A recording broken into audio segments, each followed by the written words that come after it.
কিশোরী, আজকের কাগজটা পড়েছো? 3 নম্বর পৃষ্ঠায় কি লিখেছে দেখো। সময় পেলাম কই, সকাল থেকেই যা বৃষ্টি, বাইরে তো বেরোতেই পারলাম না।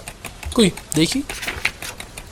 সুন্দরবনে হরিণ শিকারীর সংখ্যা দিন দিন বাড়ছে, তবে শিকারের কারণ মাংস পাচার নয়। বিশেষজ্ঞদের মতে হরিণের ছাল নিয়ে বিভিন্ন ধরনের ব্যবসা শুরু হয়েছে সারা ভারতবর্ষ ব্যাপী। বিস্তারিত জানতে নিচের প্রচ্ছদটি পড়ুন। কিশোরী রোষে ভরা চোখে আমার দিকে চাইল, বলল, বলো দেখি, এগুলো কোন শ্রেণীর প্রাণী? অবলা জন্তুগুলোকে নিয়েও ব্যবসা করতে ছাড়ছে না। আসলে জীবজন্তু হত্যা করে তার মাংস খাওয়া অথবা তার চামড়া বিক্রি করার ব্যবসা এ তো আর আজ নয়, অনেক আগের থেকেই হয়ে আসছে। দিনটা ছিল রথ পূর্ণিমা। অনেকদিন পর একটা অতিরিক্ত ছুটি পেয়ে মনটা আনন্দে সকাল থেকেই উৎফুল্ল ছিল। কিন্তু ছোট থেকেই যা দেখে আসছি আজও তার পরিবর্তন হয়নি। রথের দিন বৃষ্টি হয় না, এটা ভাবাও কল্পনাতীত। সকাল থেকে অঝোর ধারায় বৃষ্টি, বিকেলবেলায়ও খুব একটা কমেছে তা নয়। টিপটিপে বৃষ্টি মাথায় নিয়েই আমি আর কিশোরী তারানাথের বাড়ি যাব বলে ঠিক করেছি। মটলেনের মুখটাতেও দেখলাম কয়েকটা দোকান বসেছে। সেখান থেকে গরম গরম জিলিপি আর তারানাথের জন্য 1 প্যাকেট পাসিংশো নিয়ে পৌঁছলাম তার বাড়ির সামনে। কিশোরী গলা চড়িয়ে বলল, ঠাকুরমশাই বাড়িতে আছেন নাকি? ভেবেছিলাম হয়তো চারি এসে দরজা খুলবে, কিন্তু সে ধারণায় জল ঢেলে দিল তারানাথ নিজেই। আমাদের পেছনে এসে দাঁড়িয়ে বলল, কি হে, রথের দিন মেলায় না গিয়ে আমার বাড়ির সামনে? আমরা চমকে পেছনে তাকালাম। তারানাথ দেখি হাসি মুখে হাতে একটা বস্ত্রালয়ের প্যাকেট নিয়ে দাঁড়িয়ে রয়েছে। আপনি জামা কাপড় কিনতে গেছিলেন নাকি? কিশোরী প্রশ্ন করল। তারানাথ সদর দরজার তালা খুলে বলল, জামা কাপড় বলতে তোমরা আগের দশমীতে যা দিয়েছিলে ওই, এটা আমার নয়, চারির জন্য কেনা। তারানাথ আমাদের বৈঠকখানায় বসিয়ে একটু পাশের ঘরে গেল। খানিক বাদে ফিরে এসে বলল, জিলিপি আগে খাবে নাকি চা বলবো? কিশোরী বলল, ঠাকুরমশাই আগে চাটাই হোক। আচ্ছা বেশ, চারিমা চায়ের জল বসা দেখি। বলে তারানাথ এসে তক্তপোষে বসল। তার চোখে মুখে আজ একটা অন্যরকম প্রশান্তি লক্ষ্য করছিলাম। কোনো এক বিশেষ কারণে আজ সে মন থেকে খুশি আছে, এ তার শরীরী ভাষায় স্পষ্ট। এমন সময় কিশোরী হঠাৎ করে বলে বসল, ঠাকুরমশাই, শুনেছি তান্ত্রিকরা বাঘ, হরিণ বা এই জাতীয় কিছু নির্দিষ্ট প্রাণীর ছালের ওপর বসে অনেক ধরনের সাধনা করে, তাই কথা কি সত্য? তারানাথ মাথা নেড়ে সম্মতি জানালো। কিশোরী বলল, তাহলে এই ছালগুলো তারা পায় কোথায়? তারাও তো তবে এক প্রকার হত্যাকারী। কথাটা শুনে তারানাথের চাউনি মুহূর্তে বদলে গেল। আমি বিরক্ত দৃষ্টিতে কিশোরীর দিকে একবার তাকালাম। এই কিশোরীটাও হয়েছে তেমনি, গল্প শোনার লোভে হোক বা প্রসঙ্গ টানার ভিত্তিতে যাই হোক না কেন, তাই বলে একেবারে হত্যাকারী। তারানাথ দৃঢ় কণ্ঠে বলল, তান্ত্রিক বলতে তোমরা কি বোঝো? তন্ত্র সাধনায় কোনো ক্ষেত্রে কোনো জীবিত প্রাণীকে হত্যা করে উচ্চতর সাধক হওয়ার কথা উল্লেখ নেই, তাই যে কোনো মন্তব্যের আগে তার তাৎপর্য বিশ্লেষণ করে তারপর প্রশ্ন করবে। হাওয়া অন্যদিকে বইছে দেখে আমি কথা ঘুরিয়ে বললাম, মানে ঠাকুরমশাই, কিশোরী আসলে বলতে চাইছে, আপনার জীবনে এমন কোনো সাধনা আছে কি যেখানে আপনি কোনো মৃত জীবজন্তুর ছালের উপর উপনিবেশ করেছেন? কথাটা শুনে দেখলাম তারানাথ একটু নরম হয়ে এলো। তার মুখে আবার সেই পরিচিত হাসির ছাপটা ফুটে উঠেছে ক্রমশ। নিচু গলায় বলল, তোমাদের জ্ঞান যে কতটুকু তা জানা সত্ত্বেও আমি মাঝে মধ্যে উগ্র হয়ে পড়ি। আসলে দোষটা তোমাদের নয়। এই জগৎ সংসারে যেটুকু বাস্তুতান্ত্রিক তার বাইরে তোমরা কিছুই জানো না। তোমরা সেটাই বলো যেটুকু তোমাদের দৃষ্টিগোচর হয়। তবে প্রসঙ্গ যখন এখানে এই নিয়ে একটা ঘটনা তোমাদের না বললে তোমরা বুঝবে না। কিশোরী, একটা সিগারেট দাও। ধোঁয়া চোখের সামনে না দেখলে গল্পটা ঠিক খোলতাই হয় না।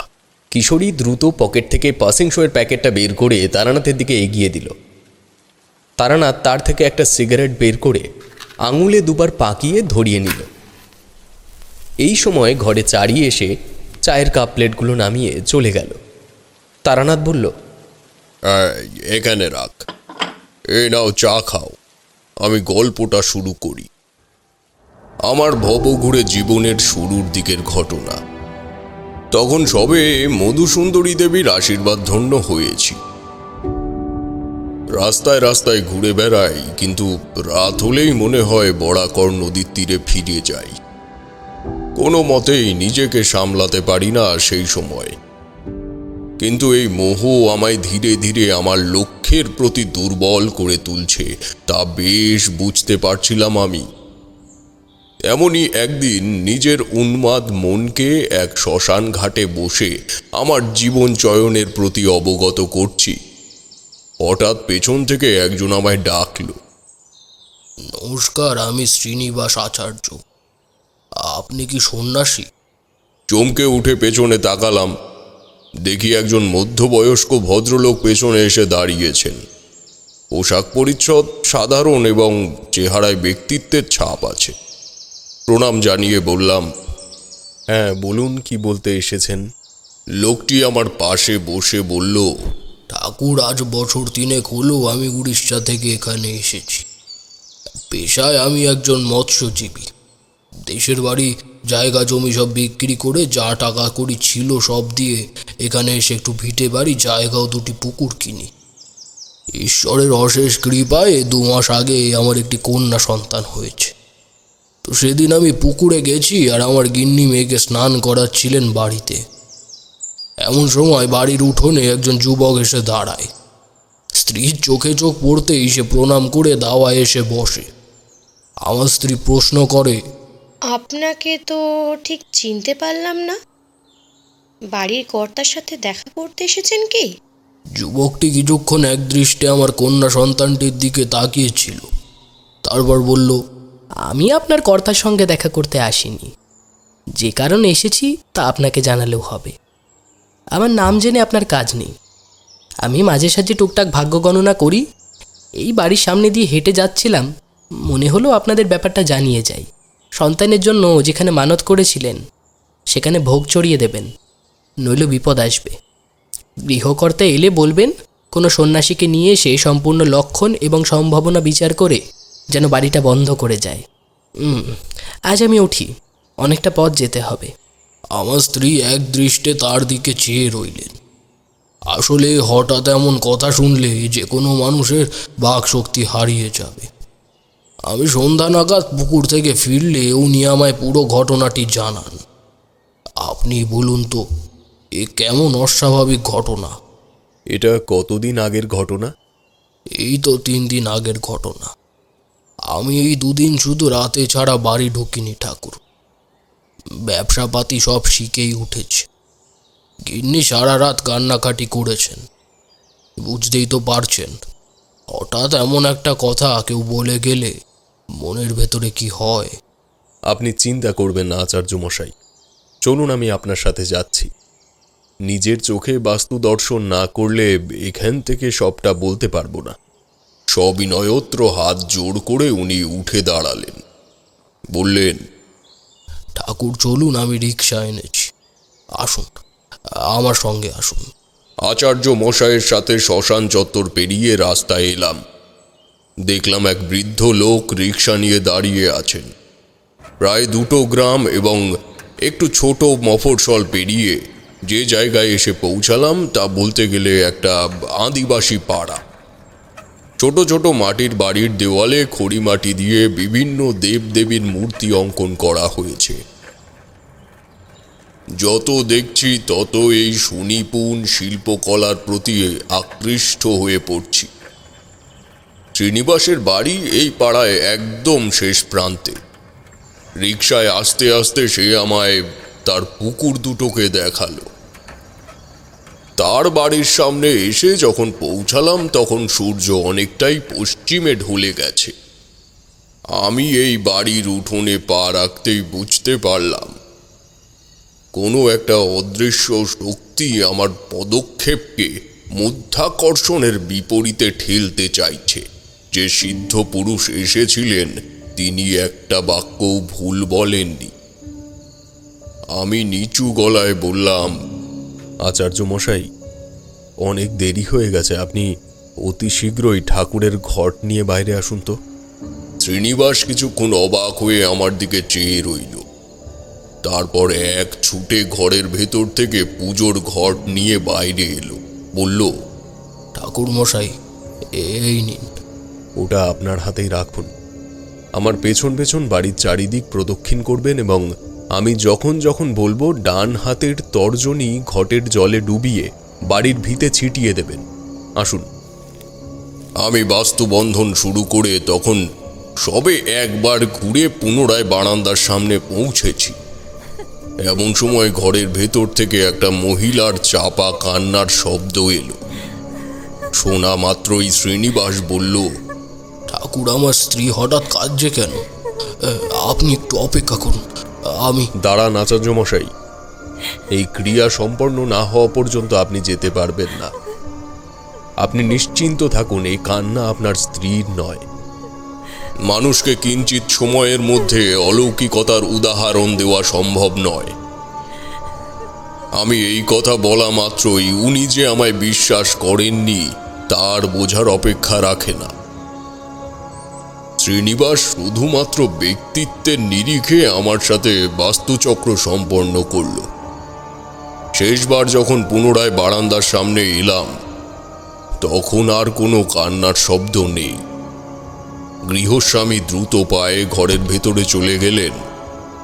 তার মনের অবস্থা বুঝতে পেরে আমি তাকে বাধা দিলাম না, কারণ এই প্রক্রিয়ার শেষে 3 বার ইষ্ট দেবতার নামে বাস্তু সংকল্প করতে হয়।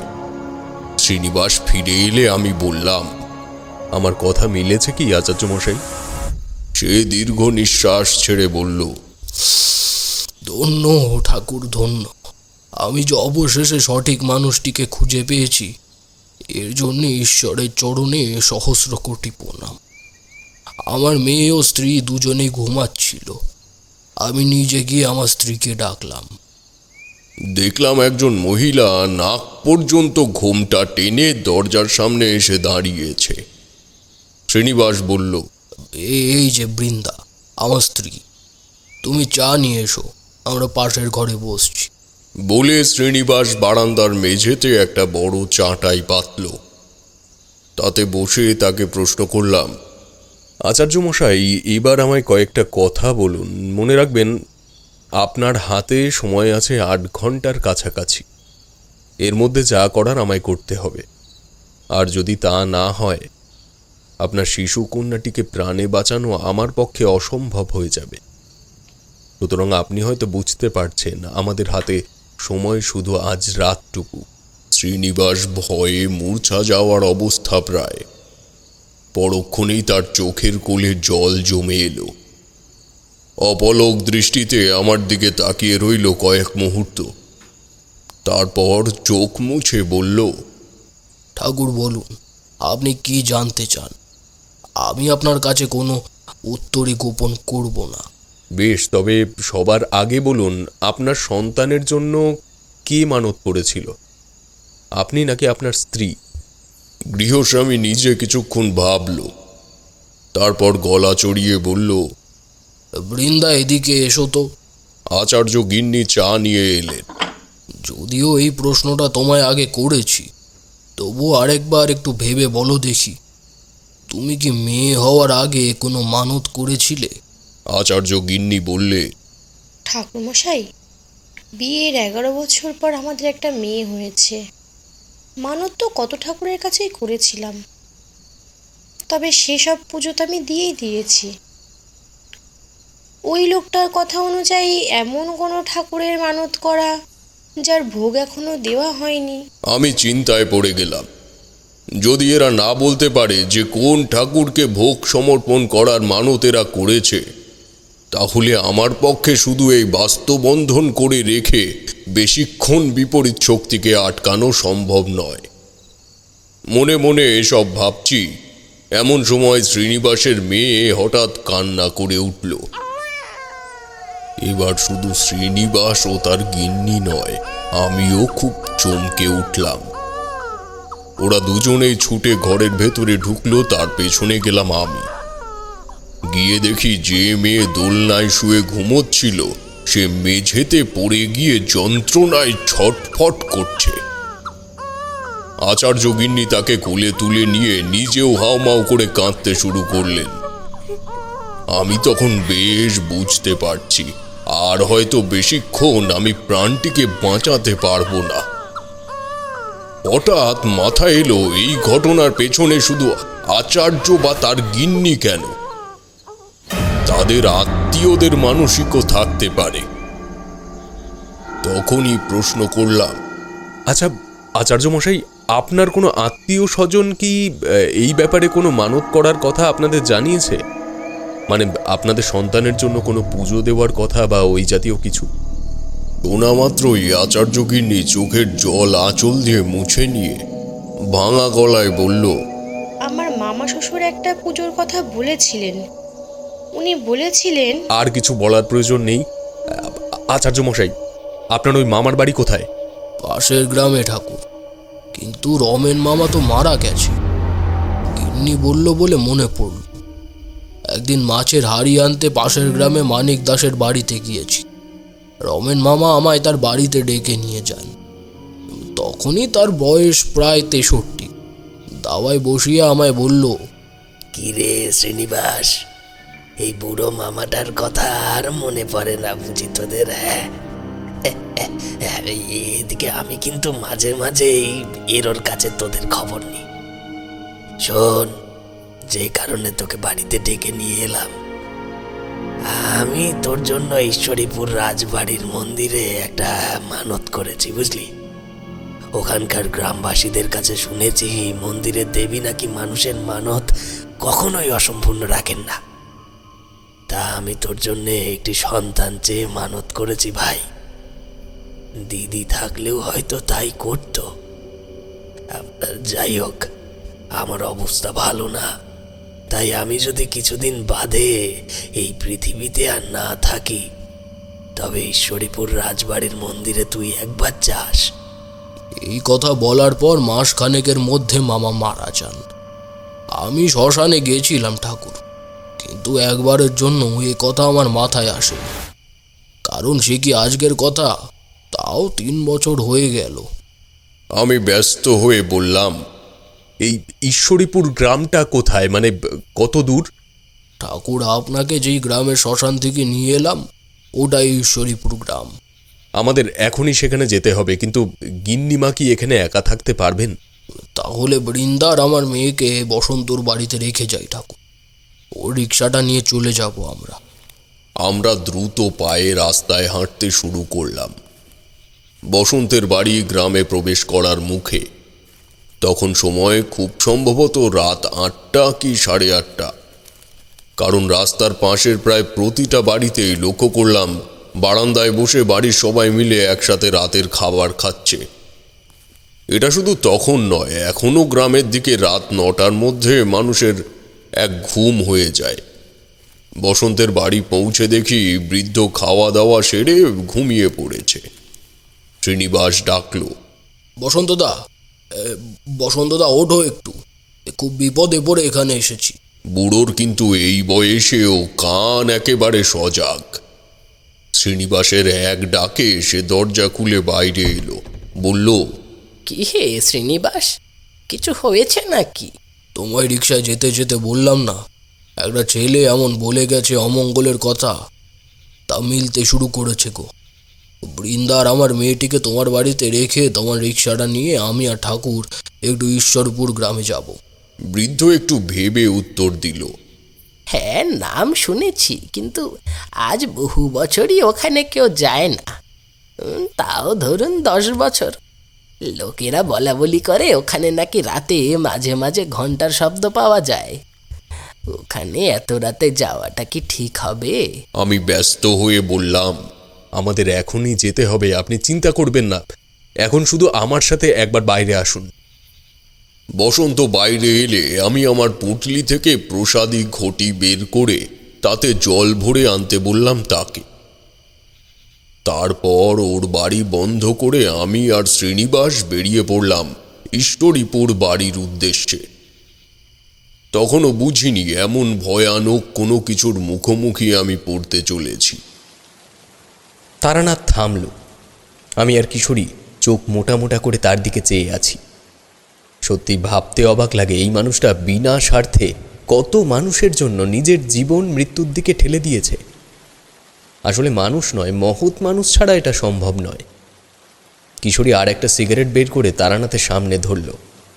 তারানাথ সেটা ধরিয়ে নিজের মনের সাথে একটা দ্বন্দ্বে লিপ্ত হলো।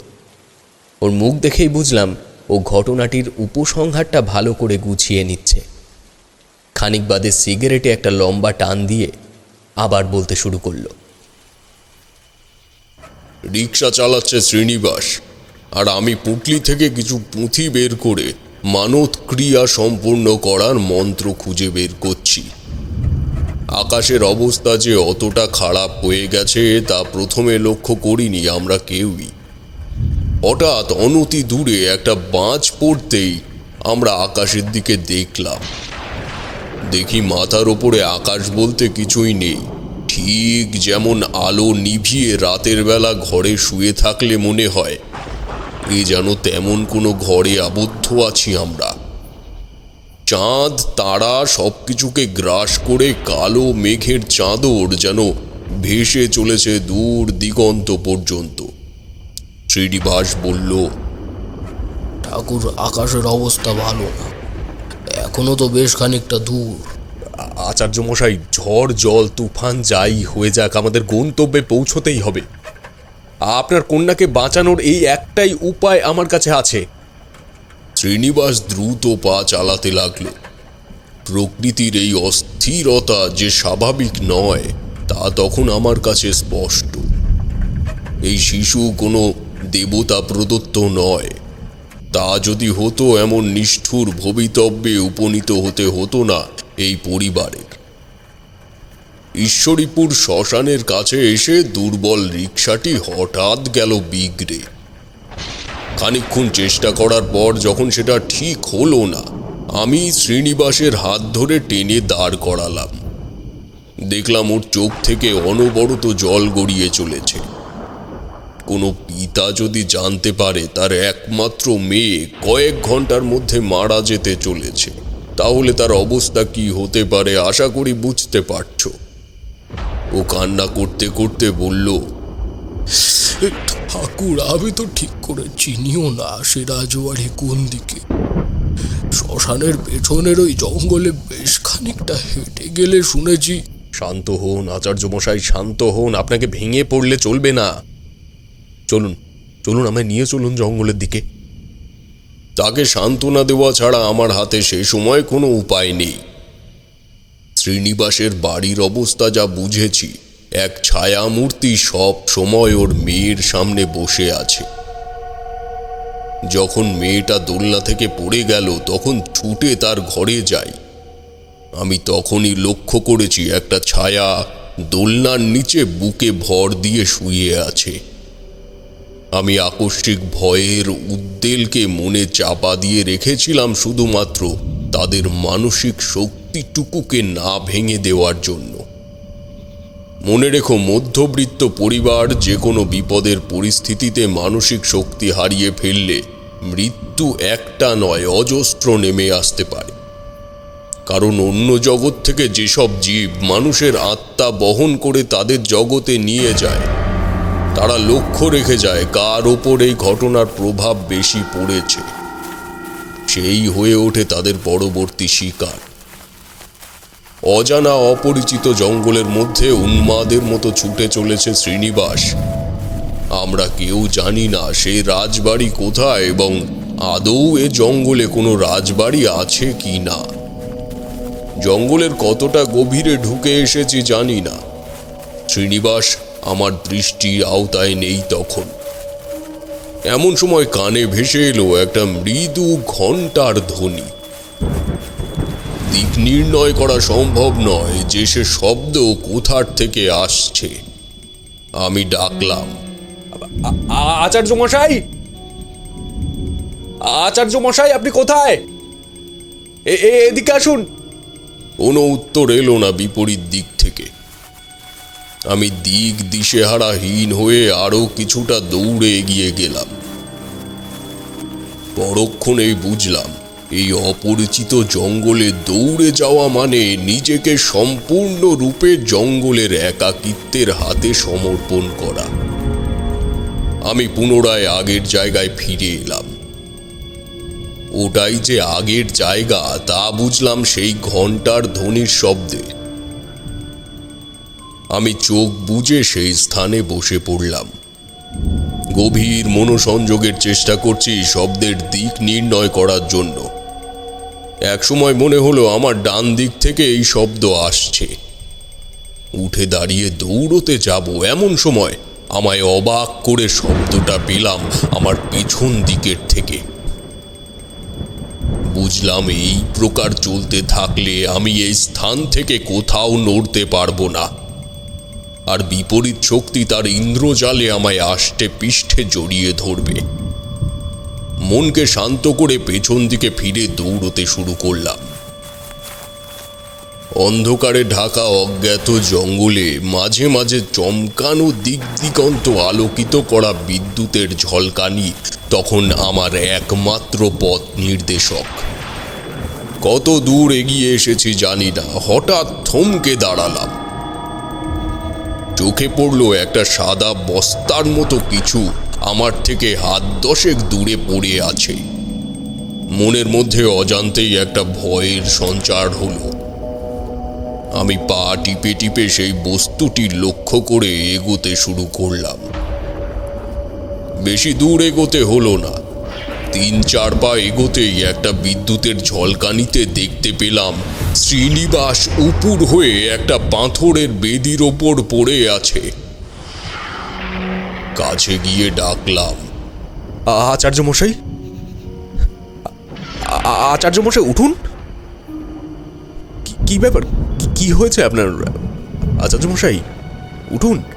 হাতের নাড়ি চেপে দেখলাম, তা অতি মৃদু হলেও তখনও বন্ধ হয়ে যায়নি।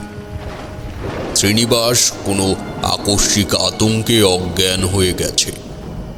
আমি তাকে সোজা করে শোয়াতেই দেখি তার হাতে একটা পেতলের ঘণ্টা। এই ঘণ্টার শব্দই কি তবে আমি শুনতে পাচ্ছিলাম এতক্ষণ? কি কারণে জানি না, নিজের অজান্তেই বোধহয় ওর হাতের থেকে ঘণ্টাটা নিয়ে আমি একবার শব্দ করলাম। সেটাই ছিল ওই রাতের অনিষ্টতার সূত্রপাত। ঘণ্টার শব্দ ছড়িয়ে পড়া মাত্রই চোখের সামনে আবির্ভাব হলো এক নারী মূর্তির। মৃদু বিদ্যুতের ঝলকানিতে দেখতে পেলাম তার চুল প্রায় মাটি স্পর্শ করছে। তবে এই অবয়বের আসল পরিচয় নির্ধারণ করতে আর বেশি দেরি হলো না আমার। হাতের কাছে ভেসে এলো ঈষৎ গরম একটা তরল, এবং ধীরে ধীরে চারিদিকে ছড়িয়ে পড়ল ম্লান রক্তের ঘ্রাণ। বুঝলাম এই ছায়ামূর্তি মা ভৈরবীর। এই দেবী রক্ত পিপাসু, যেমন তার ক্রোধ ঠিক তেমনি তার মায়া। ভৈরবীর কাছে মানত করা কোনো অঘ্র কোনো সময় না প্রদান করে রাখতে নেই। অন্যথায় এই দেবী মানতকারীর জীবনে যে বস্তুর আবির্ভাব ঘটাবে তা মুহূর্তে ছিনিয়ে নিয়ে যেতে বিন্দু মাত্র সময় নেবে না। এ কারণেই নির্দিষ্ট কিছু ধনী মানুষ ছাড়া মা ভৈরবীর কাছে কেউ মানত করেন না। রাজবাড়ির ভৈরবী মন্দির এ কারণেই এত জাগ্রত ছিল। তোমরা হয়তো মনে করছো এই দেবীকে অতি সহজেই সন্তুষ্ট করা যায়, কিন্তু তা নয়। মা ভৈরবীর কাছে শুধুমাত্র জীবিত প্রাণীর রক্ত উৎসর্গ করলেই তাকে তুষ্ট করা সম্ভব। তাহলে ভাবো আমার সেই সময়ের পরিস্থিতি। তারানাথ আবার একটু থামল। তার কপালে বিন্দু বিন্দু ঘাম জমেছে লক্ষ্য করলাম। কিশোরী বলল, সে সময় তো আপনি আর শ্রীনিবাস ছাড়া জীবন্ত মানুষ বলতে কিছুই ছিল না। কি করে কি করলেন আপনি? তারানাথ অন্যমনস্ক হয়ে পড়েছিল বোধহয়। বলল, আমি দুর্বল হয়ে পড়ছি দেখে মন শক্ত করে উঠে দাঁড়ালাম। এমন সময় হঠাৎ নেমে এলো অঝোর ধারায় বৃষ্টি। আমি জানি তখন আমায় কি করতে হবে। শ্রীনিবাসকে ওখানেই রেখে ছায়ামূর্তি পেরিয়ে সোজা এগিয়ে গেলাম কিছুটা। বিদ্যুতের ঝলকানির ঘনত্ব তখন বেড়েছে। সেই আলো আঁধারিতে কুয়াশা সমান আচ্ছাদিত বৃষ্টির মধ্যে আবিষ্কার করলাম একটা ভগ্নপ্রায় মন্দিরের ধ্বংসাবশেষ। ধ্বংসাবশেষ বলছি কারণ ঘরটির চালা 4টে দেওয়ালের মধ্যে ভেঙে পড়েছে। তবে এখানে যেটা নতুন চোখে পড়ল তা হলো একটা ছোট কুশি। মন্দিরে চরণামৃত প্রদানের জন্য যেই কোষাকুশির প্রয়োজন হয়, এটা হলো তারই একটা অংশ। সুতরাং আমি যে স্থানে দাঁড়িয়ে রয়েছি সেটাই সম্ভবত রাজবাড়ির মন্দির সংলগ্ন অঞ্চল। তাই ওই স্থানেই পুটলির থেকে একটা গেরুয়া বিছিয়ে তার উপর উপনিবেশ করলাম। মা ভৈরবীকে সাধনার মাধ্যমে শান্ত করার একটাই উপায় আমার গুরু বলেছিলেন, তবে নিজের চোখের সামনে এই প্রক্রিয়া কখনো দেখিনি বা করিনি। কি হবে পরিণতি, কি হবে আমার জীবনের, এইসব কোনো কথা মাথায় আসছে না তখন। চোখের সামনে বারবার ভেসে উঠছে শ্রীনিবাসের বাচ্চা মেয়েটির মুখ। ভৈরবী চক্রের প্রয়োজনীয় উপকরণের কোনো কিছুই তখন আমার কাছে নেই। যেমন যে এই চক্র করবে তাকে মৃগ চর্মাদির উপর উপনিবেশ করে সিঁদুর কিংবা রক্ত চন্দন দিয়ে আসনের সামনে একটি চতুষ্কোণ অঙ্কন করতে হবে। তারপর সিঁদুর তিলকযুক্ত আমের পল্লবের সাথে গন্ধপুষ্পেত্রী সহ মায়ের আরাধনা করতে হবে। এবং এই চক্রের সর্বপ্রধান ও প্রাথমিক নিয়মের থেকেই আমি তখন বহিষ্কৃত। যেমন শুদ্ধ শুভ্র বস্ত্রাদি ছাড়া ভৈরবী চক্রে বসা উচিত নয়। মোদ্দা কথা বলতে গেলে ভৈরবী চক্রের কোনো নিয়মই আমি মান্য করার পর্যায়ে ছিলাম না তখন। জলের ওপর আঙুল দিয়ে চতুষ্কোণী মণ্ডল তৈরি করলাম। চোখ বুজে এলো, মনে শুরু করলাম ভৈরবী চক্রের আরাধনা। প্রাকৃতিক দুর্যোগের পরিমাণ আরো যেন দ্বিগুণ হলো। নাকে ভেসে এলো ঈষৎ রক্তের গন্ধ। বুঝলাম দেবী আমার আশেপাশেই বিচরণ করছেন। দূরে ফেলে আসা ওই স্থানটিতে পুনরায় রিনরিনে শব্দে ঘণ্টাটা বেজে উঠল। এমন অবস্থায় মনোসংযোগ ঘটানো সত্যি কঠিন কাজ। তার উপর আমার কাছে না আছে কোনো নৈবেদ্য বা না আছে কোনো প্রয়োজনীয় দ্রব্যাদি। আমার সামনে শুনতে পেলাম এক নারী কণ্ঠ। কে তুই? আমি চোখ খুললাম না, এক মনে চালিয়ে যাচ্ছি মন্ত্রপাঠ। আমি জানি ভৈরবীর ভোগ ছাড়া তাকে ফেরানো কতটা কঠিন। গুরুর কথা অনুযায়ী মা ভৈরবী সমস্ত অলৌকিক দেবদেবী ও পিশাচ শ্রেণীর ওপরে বিরাজ করে। ভৈরবী সাধনায় সিদ্ধি পেলে তাকে কোনো কালো শক্তি স্পর্শ করতে পারে না। এবার অপেক্ষাকৃত কাছে এলো শব্দটা। কে তুই? বুকের জল শুকিয়ে এলো আমার। মায়ের আবির্ভাব হয়েছে ঠিকই, কিন্তু তুষ্ট হয়ে নয়, তা হয়েছে রুষ্ট হয়ে। এই সময় যে কোনো অবস্থায় সে আমার শরীর থেকে মস্তক ছিন্ন করে তা তার গলায় ধারণ করতে পারেন। তাকে তুষ্ট করার উপায় আমার জানা নেই, তবে এই কিঞ্চিত সময়ের ব্যবধানে এর থেকে বেশি কিছু করার সময় আমার হাতে ছিল না। শেষে একটা শব্দ শুনে আর আরাধনায় মনোনিবেশ করতেই পারলাম না। শুনলাম একটা শিশুর যন্ত্রণায় কুকিয়ে ওঠার শব্দ। চোখ খুলে দেখি আমার সামনে একটি শিশুকে কোলে করে দাঁড়িয়ে আছে এক রক্তমুন্ডি পরিহিত নারী মূর্তি। তার চোখ শান্ত, মুখে একটা মায়ার ছাপ প্রস্ফুটিত। আমি হাত জোড় করে বললাম, মা, মা তুমি দয়া করো মা। এই কন্যা সন্তান তাদের বহুদিনের সাধনার ফল। আমি নৈতিক আবদার করছি, আমি জানি, তবে তুমি তো সর্বধারিণী, তুমি তো একে সৃষ্টি করেছ। এই গরিব মানুষগুলোর মুখের দিকে তাকিয়ে তুমি দয়া করে রুষ্টতা বর্জন করো মা, তুমি দয়া করো, তুমি দয়া করো বলে তার সামনে লুটিয়ে পড়লাম। আমি জানতাম ভৈরবী চক্র আমার পক্ষে সুসম্পন্ন করা সম্ভব নয় কোনো উপকরণ ছাড়া। কতক্ষণ পূর্ব অবস্থায় পড়ে আছি জানি না। অনুভব করলাম আমার হাতের উপর কিছু একটা স্পর্শ হচ্ছে। একবার নয়, বেশ কয়েকবার এই অনুভূতি হলো আমার। তাকিয়ে দেখি শ্রীনিবাসের ছোট্ট মেয়েটি আমার পাশে আমার পাতা গেরুয়াটার ওপর শুয়ে হাত পা ছুঁড়ছে। বুঝলাম মা আমার একনিষ্ঠতায় তুষ্ট হয়ে আমায় এই বর প্রদান করলেন। আমি ঊর্ধ্ব গগনে প্রণাম জানিয়ে শিশুটিকে কোলে তুলে নিয়ে উঠে দাঁড়ালাম। ঘুরে দাঁড়িয়ে দেখি শ্রীনিবাস খানিক দূরে একটা গাছের গোড়ায় দাঁড়িয়ে আছে। আমি হাসি মুখে তার সামনে গিয়ে বললাম, এই নিন আচার্য মশাই আপনার মেয়ে। চিন্তা করবেন না, এখন আপনারা সম্পূর্ণ বিপদমুক্ত। সে আমার পা জড়িয়ে ধরে হাউমাউ করে কাঁদতে শুরু করলো। তার মনের দুঃখ ও ভয়কে আমি কান্না হয়ে বেরিয়ে যেতে বাধা দিলাম না। এবার বলি এই ঘটনা তোমাদের বলার কারণ। আমি কখনোই কোনো প্রাণী হত্যা করা তান্ত্রিকের সম্মুখীন হইনি, কারণ সে তান্ত্রিক উচ্চ মার্গের হোক কিংবা নিম্ন স্তরের, জীবজন্তুর হত্যা কোনোদিনও তাকে সাধক হতে দেবে না।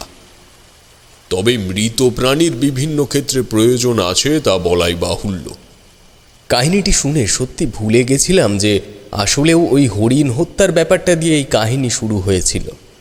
তারানাথের কথায় আবার বিষয়টি মাথায় এলো, কিন্তু না, তা বেশিক্ষণ মাথায় স্থায়ী হলো না। শুধু মনে হলো সামনের মানুষটিকে এক দৃষ্টে তাকিয়ে দেখি। আর মনের এই পৃথিবীতেই অলৌকিকতার অবাধ চলাচল, তা মন থেকে হঠাৎ চোখের সামনে এলে হৃৎপিণ্ড থেমে গেলেও অবাক হব না। তবে কি জানো, এই পৃথিবীতে ঈশ্বর খুব কম মানুষদেরই সৃষ্টি করেছেন যারা তাদের প্রকৃত দর্শন পান। কিন্তু সর্বপূর্বে সেই মানুষগুলি কখনোই ব্যবসাদার হতে পারেন না, কারণ তার নিঃস্বার্থ মনই হল ঈশ্বর দর্শনের প্রধান আধার। যেমন সাধক বামাখ্যাপা। একদম ঠিক।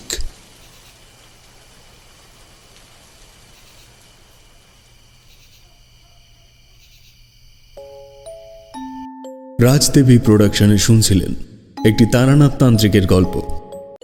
গল্পটি কেমন লাগলো জানাতে ভুলবেন না আপনাদের মূল্যবান কমেন্টের মাধ্যমে। আর হ্যাঁ, জানিয়ে রাখি, প্রজেক্ট পাসিং শো সিজন 3 শুরু হওয়ার আগে এরকম বেশ কয়েকটি বিশেষ গল্প বিভূতির কাছের থেকে শুনে নিতে চলেছে তার সহযাত্রী। তাই আপনাদেরকেও এই গল্পগুলির অংশীদার হতে হবে তো নাকি? যারা যারা এখনও রাজদেবী প্রোডাকশনকে সাবস্ক্রাইব করেননি তারা অবশ্যই গল্পটি শুনে ভালো লাগলে এখনই দেরি না করে চ্যানেলটিকে সাবস্ক্রাইব করে নেবেন। আমরা খুব শীঘ্রই প্রজেক্ট পাসিং শো সিজন 3 এর দিকে এগোচ্ছি। গল্পটি সমগ্র পরিচালনায় ছিল দেবী অঞ্জি দাস, শব্দ সংযোজন ও আবহে টিম রাজদেবী প্রোডাকশন। গল্পটির বিভিন্ন চরিত্রে রাজপ্রতাপ সন্তু, প্রচ্ছদ অঙ্কনে দাস স্টুডিও। তবে আজকের মতো এখানেই শেষ করছি, ফিরবো আবার পরবর্তী গল্প নিয়ে। ততদিন সুস্থ থাকুন, সঙ্গে থাকুন। ধন্যবাদ।